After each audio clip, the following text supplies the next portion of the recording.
caasi murugo leh ku soo dhamaaday tartanka Chan 2024 oo ay Kenya markii ugu horeysay ka qayb gashay kadib markii caawa guuldaro ay ka soo gaartay xulka qaranka Madagascar ciyaar adag oo markaasi lagu kala baxay rigoorayaal.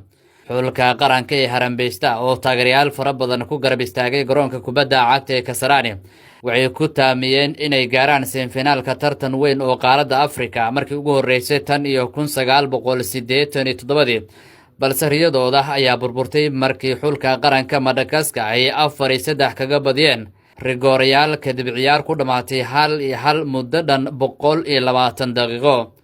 ciyaartu si rajo leh ugu bilaabatay xulka qaranka Kenya iyo Harambeysta markii daafaca dhexe ciyaaryahanka lagu magacaabo Alphonse Omoji uu gool madax ah ku dhaliyay daqiiqadii 48 kadib kubad uu soo laaday ciyaaryahan Boniface Muchiri.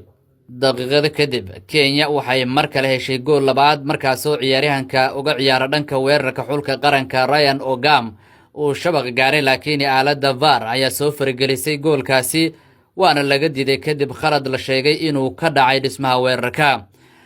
fursadaasi goolka labaad looga diiday xulka qaranka Harambeysta waxay rajo siisay xulka qaranka Madagascar awood ay markaasi ku soo laaban karaan. daqiiqadii 66 garsooraha waxa uu xulka qaranka Madagascar u dhigay rigoore kadib markii kubad uu gacanta ku taabtay ciyaaryahanka lagu magacaabo Lewis Bandi uu gool u bedelay ciyaaryahanka xulka qaranka Madagascar u ciyaara ee lagu magacaabo Fenuhasina.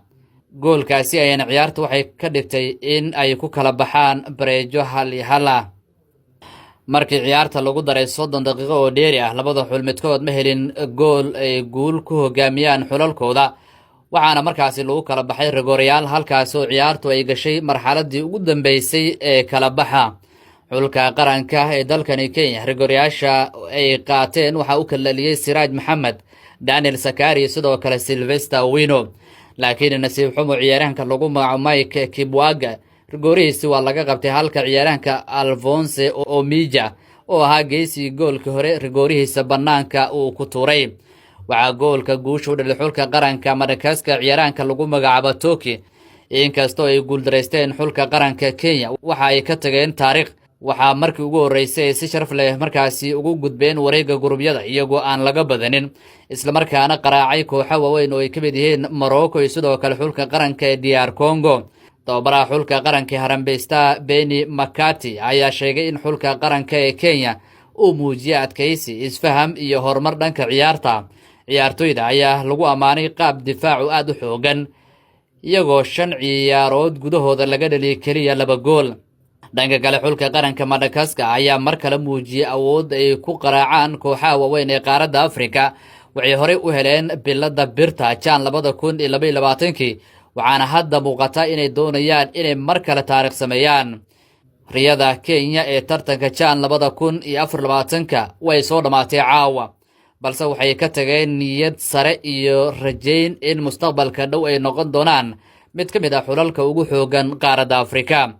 xulka qaranka Madagascar waxay u gudbeen wareegga semifinaalka halka xulka Kenya ay si sharaf leh tartanka uga baxeen inkastoo taageerayaasha Kenya ay iskaga baxeen garoonka Kasarani iyagoo niyad jabsan halka ciyaartoyda xulka qaranka Kenya ay sidaasi ku seegayaan ballanqaadka madaxweynaha qaranka dalkani Kenya Dr. William Samoei Ruto. caawana waxay saaxanayaan iyagoo aan wax shirana ku soo dhacinin qasnadooda balse waxay sidaasi ku macsalaameeyeen tartanka Chan 2024 iyagoo haysta min ciyaartoy adduun dhan 5 milyan oo shilinka dalkani Kenya.